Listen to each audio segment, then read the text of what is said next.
Cihazınızın tamire mi ihtiyacı var? Ücretsiz teşhis sunuyoruz. Kapınıza kadar alıyor ve teslim ediyoruz, telefon veya seyahat gerekmez.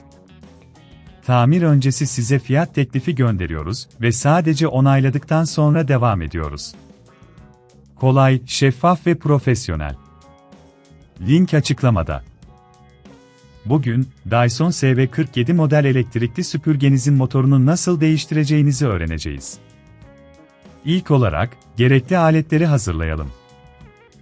İhtiyacınız olanlar, bir düz tornavida, bir yıldız tornavida, bir tori tornavida ve bir dikiş ipi. Ayrıca, süpürgenizin içini temizlemek için bir fırça ve bir bez de almayı unutmayın. İlk adım olarak, süpürgenin alt kısmındaki vida kapaklarını açarak başlayacağız. Düz tornavida ile vida kapaklarını dikkatlice çıkarın. Vidaları kaybetmemek için bir kapta saklayın. Sonrasında, yıldız tornavida ile motoru tutan vidaları sökün. O aşamada, motoru çıkarmadan önce kabloları dikkatlice yerinden çıkarın. Motoru çıkardıktan sonra, eski motorun içini temizlemeniz önemli. Burada bir fırça kullanarak toz ve kirleri temizleyin. Temiz bir motor, daha iyi performans sağlar.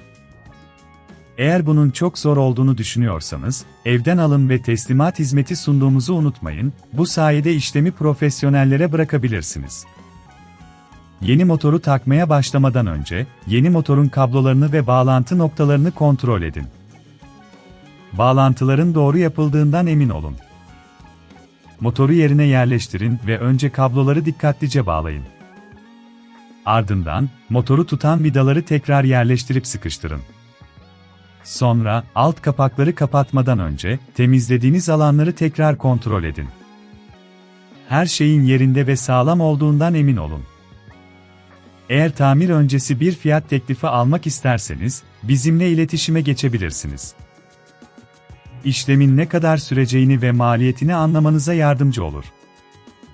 Son olarak, süpürgenizin alt kapaklarını yerine yerleştirip vidalarını sıkın. Tüm vidaları yerine doğru şekilde yerleştirdiğinizden emin olun. İşlem tamamlandıktan sonra süpürgenizi test edin. Eğer her şey düzgün çalışıyorsa, işte bu kadar basit.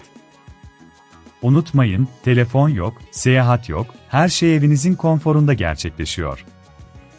Cihazınızın tamire mi ihtiyacı var? Ücretsiz teşhis sunuyoruz. Kapınıza kadar alıyor ve teslim ediyoruz, telefon veya seyahat gerekmez. Tamir öncesi size fiyat teklifi gönderiyoruz ve sadece onayladıktan sonra devam ediyoruz. Kolay, şeffaf ve profesyonel. Link açıklamada.